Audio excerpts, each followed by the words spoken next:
하나님의 말씀 신약성경 마태복음 2장 1절로 12절 말씀까지입니다. 마태복음 2장 1절로 12절 말씀까지 한 절씩 교독하겠습니다.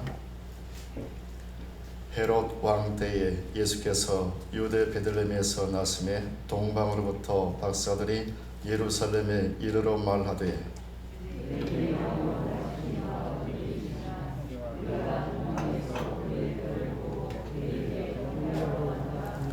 헤롯 왕과 온 예루살렘이 듣고 소동한지라.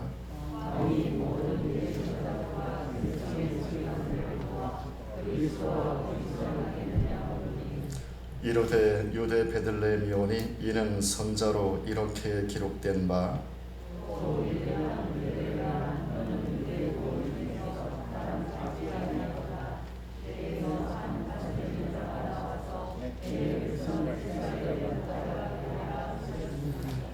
이에 헤롯이 가만히 박사들을 불러 별이 나타난 때를 자세히 묻고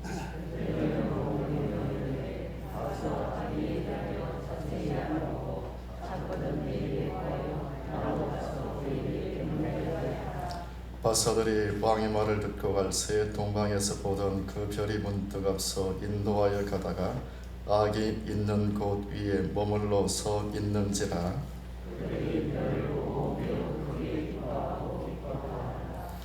집에 들어가 아기와 그의 어머니 마리아가 함께 있는 것을 보고 엎드려 아기께 경배하고 보배압을 열어 황금과 위향과 모략을 예물로 드리니라.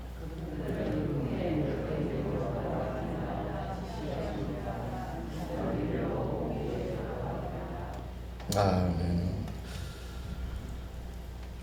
첫사람 이 아담 안에서 온 인류는 하나님께 불순종의 죄를 범했습니다. 그 생로병사라고 하는 저주의 감옥 속에 영원히 갇히게 되었습니다. 그러나 하나님은 죄와 사망 가운데 신음하는 온 세상을 구원하기를 기뻐하셨습니다. 그래서 주님께서 높고 높은 하늘 보좌를 버리시고 이 낮고 천한 땅에 인간의 몸으로 오셨습니다. 그러나 그분이 구세 주이심을 알아보고 경배한 사람들은 거의 없었습니다. 베들레헴 들녘에서 양을 치던 목자들, 동방의 박사들만이 구주가 탄생하셨음을 알고 경배드림으로 주님의 성탄을 맞이했습니다. 주님의 성탄을 감격과 기쁨으로 맞이한 동방 박사들처럼 나의 왕으로 나의 구세주로 이 땅에 오신 주님을 맞이하는 참으로 복되고 귀한 시간이 되시기를 주 안에서 축복합니다. 사랑하는 성도 여러분, 주님의 성탄을 맞이하기 위해서 꼭 필요한 것은 무엇일까요? 나의 왕으로, 나의 주님으로, 나의 구원자로 이 땅에 오신 주님을 만나는 가장 중요한 요소는 무엇일까요? 뭐가 필요할까요? 그것은 바로 열정이죠. 열정. 그래서 첫째로 주님의 성탄을 맞이하기에 필요한 요소는 바로 열정이라는 말씀을 드립니다. 먼저 주님의 성탄을 맞이한 동방박사들의 열정을 좀 살펴보기를 원하는데요. 자, 본문 1절 2절 말씀 같이 읽겠습니다.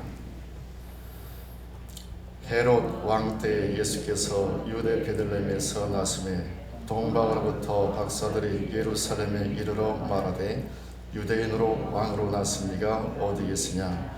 우리가 동방에서 그의 별을 보고 그에게 경배하러 왔노라 하니. 먼저 예수님이 태어나신 시대적 배경은 헤롯 왕이 유대를 다스리던 그런 때였습니다. 헤롯은 반은 유대인이고 반은 에돔인이었습니다. 아버지는 에돔 사람이었고 어머니가 유대인이었습니다. 그의 혈관에는 에돔인의 피가 흐르고 있었습니다. 헤롯은 여러 전쟁에서 로마의 공을 세웠어요. 그 공로로 기원전 40년에 유대 나라의 왕으로 임명되었습니다. 그는 아주 난폭한 폭군이었습니다. 예수님은 바로 헤롯 왕이 유대를 다스리던 그때에 이 땅에 태어나신 것이죠. 그러나 구세주의 탄생에 대하여 유대인들은 전혀 관심이 없었어요. 그 누구도 주님의 탄생에 대해서 관심 갖는 사람이 없었습니다. 특별히 헤롯 왕과 대제사장들, 서기관들 그들의 반응과 대응을 좀 살펴보기를 원하는데요. 본문 이 3절부터 8절까지입니다. 같이 읽겠습니다. 헤롯 왕과 온 예루살렘이 듣고 소동한지라 왕이 모든 대제사장과 백성의 서기관들을 모아 그리스도가 어디서 나겠냐고 물으니 이르되 유대 베들레헴이오니 이는 선자로 이렇게 기록된 바 또 유대 땅 베들레헴아 너는 유대 고을 중에 가장 작지 아니하도다 너에게서 한 다스린 자가 나와서 내 백성 이스라엘의 목자가 되리라 하였음이니이다.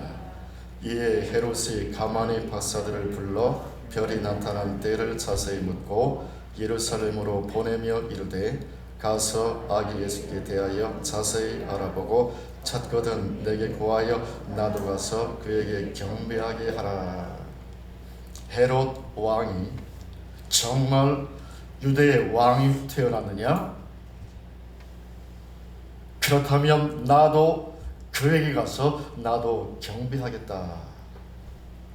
그런데 이 마태복음 2장 16절을 보면 이에 헤롯이 박사들에게 속은 줄 알고 심히 노하여 사람을 보내어 베들레헴과 그 모든 지경 안에 있는 산의 아이를 박사들에게 자세히 알아본 그때를 기준하여 2살부터 그 아래로 다 죽이니 헤롯 왕은 결코 예수님을 왕으로 경배하기를 원치 않았던 것이지요. 자신의 왕권을 위협하는 주님을 죽이고자 했다라는 사실을 성경은 증언해 주고 있습니다. 그뿐만 아니라 동방으로부터 유대의 왕이 탄생하셨음을 들었던 헤롯 왕과 온 예루살렘이 시끄럽게 떠들어대며 술렁거리고 있는데도 불구하고 성경에 그야말로 능통했던 사람들, 제사장들, 그래서 서기관들은 전혀 주님의 탄생에 대하여 관심이 하나도 없었습니다. 아예 무시를 했던 것이죠. 헤롯 왕의 물음에 그리스도는 유대 땅 베들레헴에서 탄생하신다고 기록되어 있습니다. 선자의 글에 분명히 유대 왕 메시아는 유대 땅 베들레헴에서 태어난다라고 기록이 되어 있습니다라고 알려는 줬어요. 저 같으면 그렇게 헤롯 왕과 예루살렘 모든 성사람들이 소동을 한 거예요. 웅성거린 거예요. 메시아가 유대의 왕이 태어나서 그렇게 소란스러운데 성경을 정확하게 알고 있었고 헤롯 왕에게 베들레헴에서 메시아가 구원자가 탄생한다고 왕이 탄생한다고 예언되어 있습니다. 선자의 글에 기록되어 있습니다. 라고 헤롯 왕에게 알려만 주고 그들은 전혀 찾아가 보지를 않았어요. 저 같으면 혹시나 하고 찾아가 봤을 것 같아요. 베들레헴으로.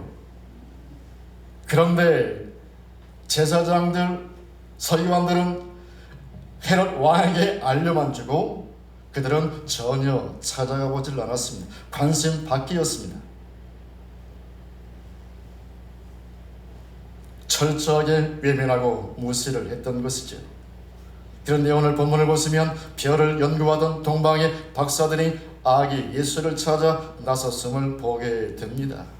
당시 하나님의 선민이라고 잡아던 유대인들, 그들에게 있어서 이방인들은 유대인 외 모든 나라 족속들은 다 그야말로 개대리 취급을 했어요. 하나님께서 왜 이방인들을 창조했냐? 지옥불을 지피는데 땔감나무로 사용하려고 이방인들을 지었다라고 그렇게 이야기할 정도로 그렇게 무시를 했던, 천하게 여겼던 이방인들이 바로 주님의 탄생 소식을 듣게 되었고 알게 되었고, 그리고 그 성탄의 주님을 맞이하기 위해서 먼 길을 떠났다는 사실을 성경은 증언해 주고 있습니다. 페르시아 사람들로 추정되는 동방바사들은 구세주의 탄생을 알고 아기 예수님을 찾아 먼 길을 떠났습니다. 페르시아는 오늘날로 이란인데요, 이란 국경에서 이스라엘 국경까지는 약 1500km예요. 상당히 먼 길입니다. 그 먼 길을 동방의 박사들이 별을 보고 별을 연구하던 사람들이 유대 나라에 참된 왕이 탄생하셨구나 알고 그 머나먼 길을 성탄의 주님께 경배를 드리기 위해서 찾아 나섰다라고 하는 것이죠. 그들은 수많은 위험과 고난의 길을 헤치고 베들레헴에 도착했으리라고 생각을 합니다. 강의 위험, 산의 위험, 사막의 위험, 사람 짐승들과 난폭한 강도의 위험을 겪어야 했을 것으로 생각을 합니다. 그런 위험을 겪을 때마다 아이고 차라리 그냥 돌아갈까? 아마 그들 마음속에 그런 마음도 일부 있었을 것 같아요. 너무나 성탄의 주님을 맞이하기까지 그 길이 너무나 고통스러우니까 차라리 돌아갈까? 그러나 그들에게는 그 무엇보다도 이 땅에, 이 세상에 참된 왕으로 오신, 참된 구세주로 오신 주님을 찾아뵙고 경배드리기를 갈망하는 열망이 그들에게는 뜨거웠다는 얘기죠. 그래서 고난의 길을 걸어가면서 결코 중단할 수 없었고, 포기할 수 없었고, 돌아갈 수 없었고, 계속 유대나라 베들레헴을 향하여 그들은 계속 걸음을 옮겼던 것입니다. 구세주를 만나기를 갈망했던 그들의 열정, 그 무엇도 꺾을 수 없었던 것이죠. 마침내 그들은 베들레헴에서 아기의 모습으로 이 땅에 오신 구세주 왕이신 예수 그리스도를 만나게 됩니다. 만왕의 왕이요 만주의 주이신 예수님을 만나게 됩니다. 얼마나 감격스럽고 얼마나 흥분되고 얼마나 기쁨으로 충만했을까요? 뜨거운 기쁨의 눈물을 흘렸으리라 생각을 합니다. 뜨거운 눈물의 기쁨을 흘리며 아기 예수께 경배를 드렸을 것이라 생각이 됩니다. 이사야 55장 6절에서 너희는 여호와를 만날 만한 때에 찾으라, 가까이 계실 때에 그를 부르라. 잠언 8장 17절에서 나를 사랑하는 자들이 나의 사랑을 입으며 나를 간절히 찾는 자가 나를 만날 것이다. 예레미야 33장 3절에서 너는 내게 부르짖으라, 내가 너에게 응답하겠고 내가 너를 만나서 너에게 응답을 주겠고, 간절히 주님을 찾고 주님을 구하고 간절히 기도하는 그 기도에 하나님께서 응답하신다는 사실을 성경은 증언해 주고 있습니다. 시편 기자의 하나님에 대한 목마른 갈망을 볼까요? 시편 41편 1절로 2절입니다. 하나님이여 사슴이 시냇물 찾기에 갈급함같이 내 영혼이 주를 찾기에 갈급하니이다. 내 영혼이 하나님 곧 살아계시는 하나님을 갈망하나니 내가 어느 때에 나가서 하나님의 얼굴을 배울까. 사슴이 시냇물을 찾기에 갈급함같이 내 영혼이 주를 찾기에 갈급하나이다. 이 사슴이라고 하는 동물, 짐승, 이 사슴은 다른 동물과 비교해서 상당히 이 갈증을 못 견디는 그런 짐승이라고 그러지요. 제가 종종 예를 들었습니다만, 그래서 포수가 냇가에서 이제 산에서 그 사슴이 내려오면 총을 쏘려고 총구를 겨누고 있는데 불구하고 갈증을 참지 못하는 그 사슴은 그냥 시냇가로 내리 달린다는 얘기예요. 그만큼 시편 기자는 하나님을 찾기를, 하나님을 만나기를 그렇게 갈급함으로 타는 목마름으로 구하고 찾고 있는 모습을 우리는 볼 수가 있습니다. 저에게도 이런 하나님에 대한 목마름이 있습니다. 모든 믿는 자 안에 주님이 계시지요? 제 안에 주님이 계시고 여러분 심령 안에 주님이 다 계십니다. 주님이 내 안에 내주하고 계십니다. 주님이 나와 함께 하신다는, 내주하신다는 그 사실만으로 만족하지 마시고요, 하나님에 대한 타는 목마름을 안고 그분을 구하고 찾고 두드리시기를 주님의 이름으로 축복합니다. 주님을 만나고 머리카락 하나하나까지, 세포 하나하나까지 주님으로 충만한 성전이 되시기를 주 안에서 축복합니다. 일제 강점기 시대에 최봉석 목사님이 계셨습니다. 일명 최권능 목사님이시죠. 유명한 전도의 그런 일가견 있는 사람이었는데, 그는 끊임없이 예수 천당 불신 지옥을 외치며 선포하며 계속 복음을 전했습니다. 어떻게 보면 단순하지만 가장 핵심적인 그런 메시지 아닙니까? 예수 천당 불신 지옥, 예수를 믿으면 천국이지만 불신은 곧 지옥이라는 사실인 것이죠. 이렇게 예수 천당 불신적 계속 복음을 전하는 가운데서 결국 일본 순사에게 이제 붙잡혀 들어가게 되는 것이죠. 그리고 고문을 당하게 됩니다. 그런데 고문을 당할 때마다 계속 그의 입에서는 예수 천당 불신 지옥, 예수 천당 불신 지옥, 계속 이 복음의 메시지가 선포가 되어졌습니다. 이해할 수 없는 거죠. 엄청난 그런 고문 가운데서 계속 어떤 채찍에 가해질 때마다 어떤 고문하는 그 도구들이 자기의 몸에 닿을 때마다 계속 그 입에서는 예수 천당 불신 지옥, 계속 복음의 메시지가 선포가 되는 거예요. 나를 건들지 마. 나는 예수로 가득 차 있어. 누군가가 내 몸에 살짝 내 몸만 대기만 해도 나는 예수 천당 불신 지옥, 예수의 이름이 나와. 나는 그만큼 예수로 충만한 사람이야. 나를 건들지 마.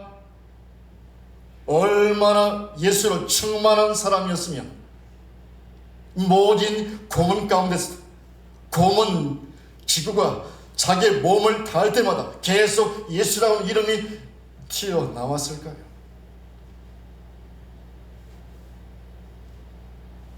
얼마나 예수로 충만했으면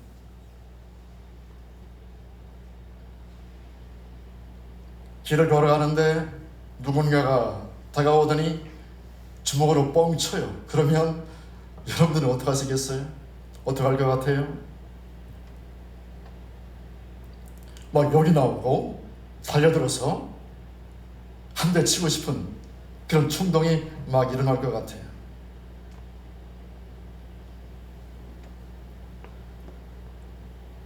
저에게도 그런 영적인 그런 하나님에 대한 목마름이 있습니다. 정말 내 머리카락 하나하나까지, 세포 하나하나까지 예수로 충만해서 어디에서나 어떠한 상황에서나 누구를 만나든 제 입에서 예수 이름이 나올 수 있는, 예수 충만한 사람, 예수로 충만한 사람, 진짜 예수의 사람, 진짜 예수 쟁이가 되고 싶습니다. 사랑하는 성도 여러분, 성탄에 예수님을 만나셨습니까? 아멘.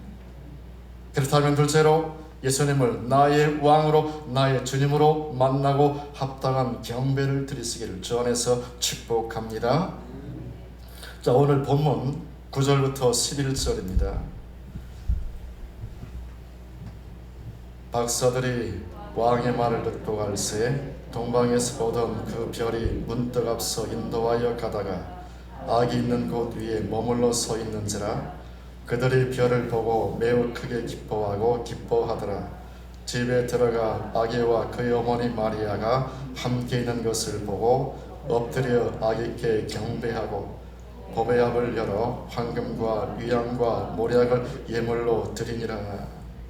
10절 11절 이 하반절에서 엎드려 아기께 경배하고, 엎드려 아기께 경배하고. 이 사랑하는 성도 여러분, 예수님은 이 땅에 어떠한 자격으로 오셨을까요? 예수님은 과연 이 땅에 어떤 자격으로 오셨을까요? 요한복음 1장에서 사도 바울은 예수님에 대하여 다음과 같이 증언합니다. 참빛 곧 세상에 와서 각 사람에게 비치는 빛이 있었나니 그가 세상에 계셨으며 세상은 그로 말미암아 지은 바 되었으되 세상이 그를 알지 못하겠고 자기 땅에 오매 자기 백성이 영접하지 아니하였으나. 사도 요한은 예수님이 창조의 하나님이시다, 만물을 지으신 분이시다, 이 땅도 하나님이 지으신 분이고 예수님은 바로 이 땅의 주인 자격으로, 왕의 자격으로 이 땅에 오셨음을 증언을 해주고 있습니다. 그렇습니다. 예수님은 이 땅에 왕으로 오셨습니다. 주님의 자격으로 오셨습니다. 따라서 모든 이 땅을 살아가는 모든 사람들은 자신의 생명과 삶의 자리에서 주인 노릇하고 있는, 내 생명은 내가 주인이야, 내 삶은 내가 주인이라고 주인 노릇하는 모든 사람들은 그 주인 자리에서 내려와야 되는 것이죠. 그리고 예수님을 나의 생명의 주님이십니다. 예수님은 나의 왕이십니다. 내 생명과 내 삶의 참된 왕이시고 내 삶의 주인이십니다라고 우리가 예수님께 나의 자리를, 왕 노릇하던 내 자리를 비워드려야 된다는 사실이죠. 그러나 그 당시 유대인들은 오히려 왕이신 주님을 무시하고 정죄하고 십자가에 못 박아 죽였습니다.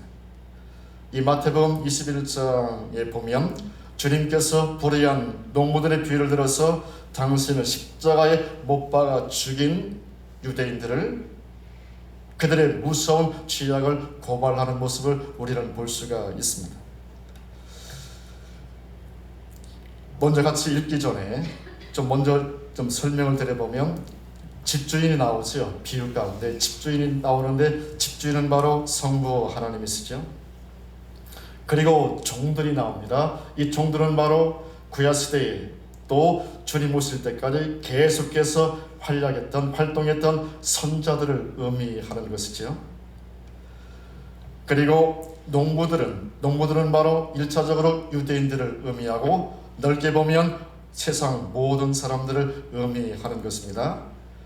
그리고 아들이 나옵니다. 물론 예수 그리스도를 의미한다는 사실을 말씀을 드리고 같이 함께 비유를 함께 읽기를 원합니다.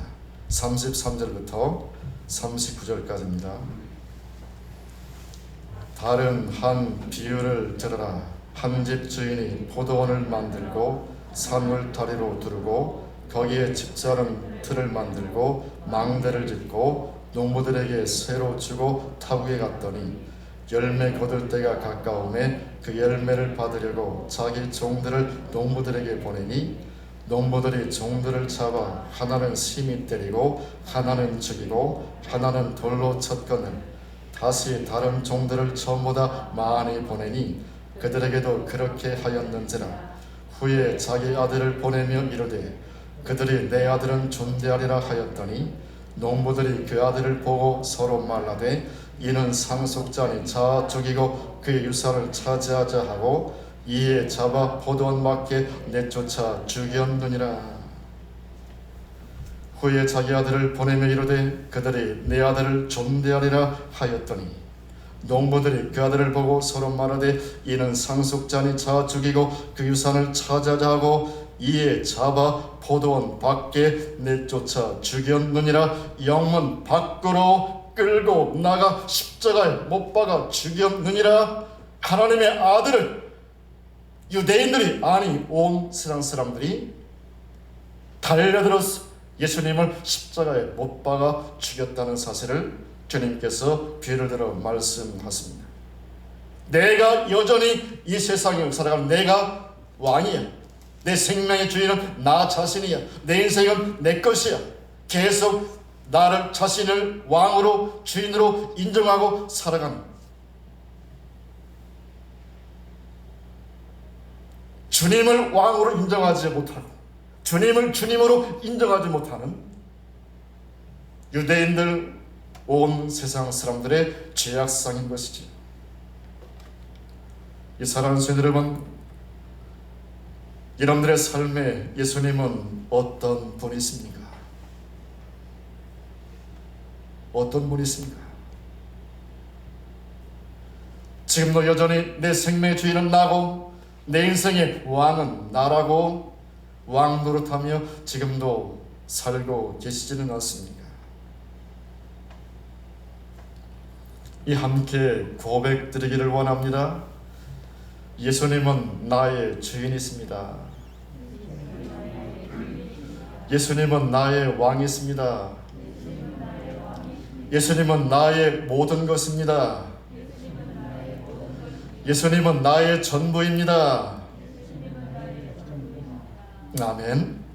내 생명과 내 삶의 주인 자리에서 내려오시고 예수님을 내 생명의 주인으로, 내 인생의 왕으로 모시고 섬기며 살아가시기를 주 안에서 축복합니다. 셋째로, 나의 왕, 나의 주이신 예수께 합당한 예물을 드리는 최고의 기쁨과 복을 누리십시오. 나의 왕, 나의 주이신 예수께 합당한 예물로 최고의 기쁨과 복을 누리는 은혜가 있으시기를 주 안에서 축복합니다. 주님의 성탄을 맞이하여 동방박사들은 아기 예수께 합당한 예물을 드렸습니다. 합당한 예물, 그런데 그 예물은 예언적인 예물이었다는 사실을 이 말씀을 드립니다. 자, 오늘 본문 11절 같이 보겠습니다. 집에 들어가 아기와 그의 어머니 마리아가 함께 있는 것을 보고 엎드려 아기께 경배하고 보배압을 열어 황금과 유향과 모략을 예물로 드리니라. 동방박사들이 주님의 성탄을 맞아 주께 드린 첫 번째 예물은 바로 황금이었습니다. 우리가 잘 아는 것처럼 황금은 모든 금속의 왕이지요. 그러므로 이 황금으로 왕으로 오신 예수님께 드렸다고 하는 것은 바로 예수님이 이 땅에 왕으로 오셨다는 사실을 이제 증거하는 그런 예수님을 위한 선물로 준비된 것이라는 사실을 이 말씀을 드립니다. 예수님은 왕이십니다. 만왕의 왕이십니다. 만주의 주이십니다. 예수님은 세상을 칼로서 통치하는 폭군이 아니라 오직 사랑으로 세상을 통치하시는 분, 십자가의 사랑으로만 이 세상을 통치하시는 왕이십니다. 칼이 아니라, 총이 아니라 사랑으로, 오직 사랑으로, 십자가의 사랑으로만 이 세상을 통치하시고 저와 여러분들을 통치하시는 참된 왕이십니다. 사랑하는 성도 여러분, 다시 한번 묻습니다. 진정 여러분들의 생명의 주인은 누구십니까? 예수님이시죠? 진정 여러분들의 인생의 주인은 누구십니까? 예수님이시죠? 아시시의 성 프란시스코는 평생을 이렇게 기도했습니다. 주여, 나는 당신밖에는 아무것도 원하지 않습니다. 오직 주님만 원합니다. 주님만 원합니다. 주님만 원합니다. 주님 한 분이면 충분합니다. 오 주여, 나의 전부여. 우리도 고백합시다. 오 주여, 나의 전부여. 예수님 한 분이면 충분하시죠?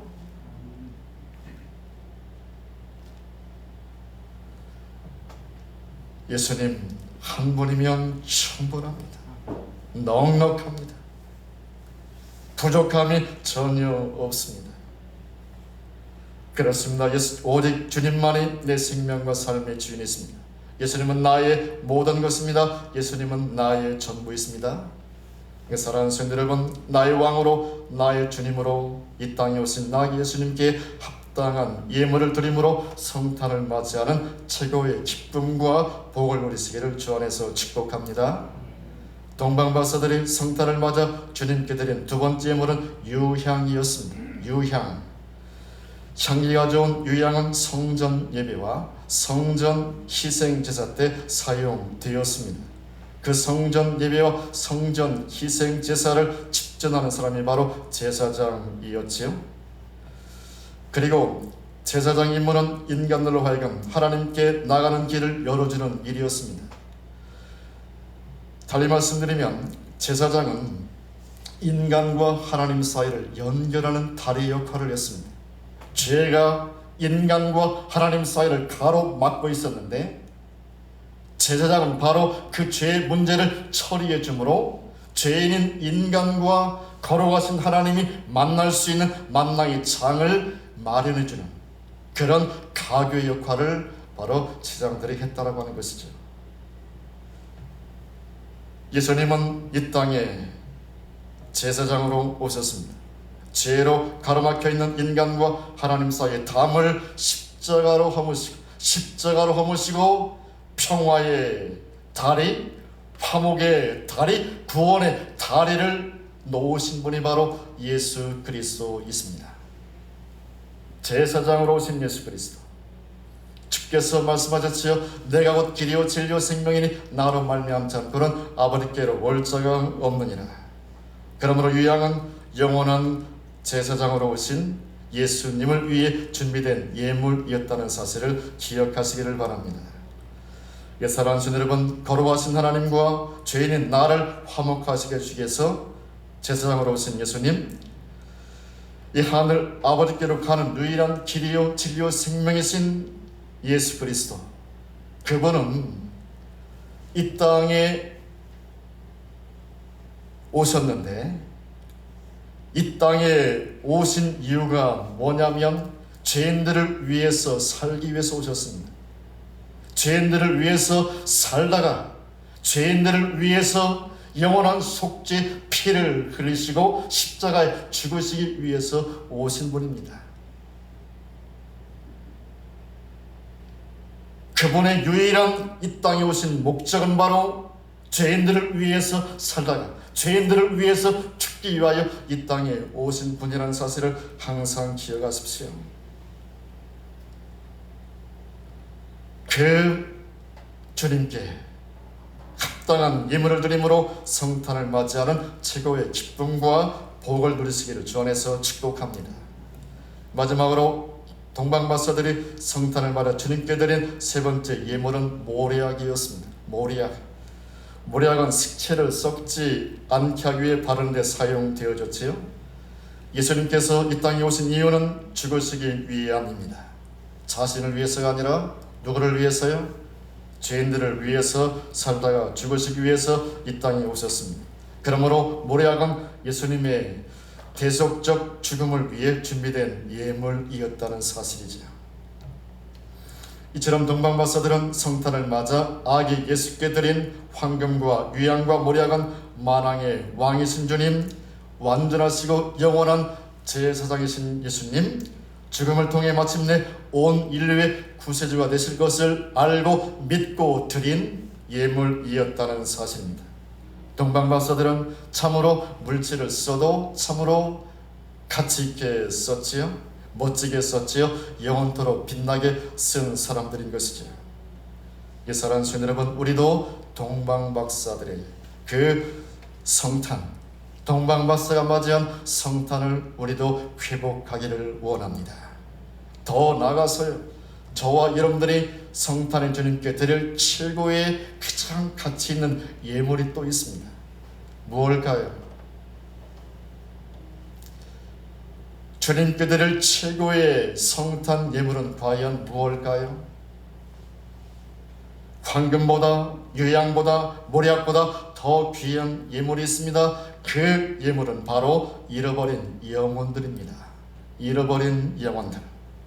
지금도 죄악 가운데 주님 밖에서 영원한 불심판을 향하여 달려가고 있는 사랑하는 가족, 친구, 이웃들 주님께 올려드리는 것입니다. 왜냐하면 예수님은 잃어버린 영혼들을 찾아 구원하러 오셨기 때문이지요. 인자가 온 것은 잃어버린 자를 찾아 구원하려 함이니라. 그러므로 황금보다도 유향보다도 모략보다도 더 중요한, 더 귀한 예물, 최고의 예물은 바로 잃어버린 영혼들을 예수님께 올려드리는 것입니다. 누가복음 15장을 보면 세 가지 비유가 나오지요. 잃은 아들 비유, 또 잃은 동전 비유, 그리고 잃은 양 비유가 나옵니다. 다 잃은 아들, 잃은 동전, 잃은 양을 찾은 그 주인이 얼마나 기뻐하는지를 우리에게 보여주고 있는 것입니다. 결론적으로 말씀하시기를 내가 너희에게 이르노니 이와 같이 죄인 한 사람이 회개하면 하늘에서는 회개할 것이 없는 의인 99으로 말미암아 기뻐하는 것보다 더하리라. 사랑하는 성도 여러분, 하늘 아버지께서 지금도 애타게 찾으시는 잃어버린 영혼들을 찾아 아기 예수께 산 예물로 올려드립시다. 최고의 예물을 드림으로 하늘 아버지께 최고의 기쁨을 올려드리는 가장 복된 성탄절을 맞이하는 주님의 영원한 기쁨들이 되시기를 주 안에서 축복합니다. 기도드리겠습니다.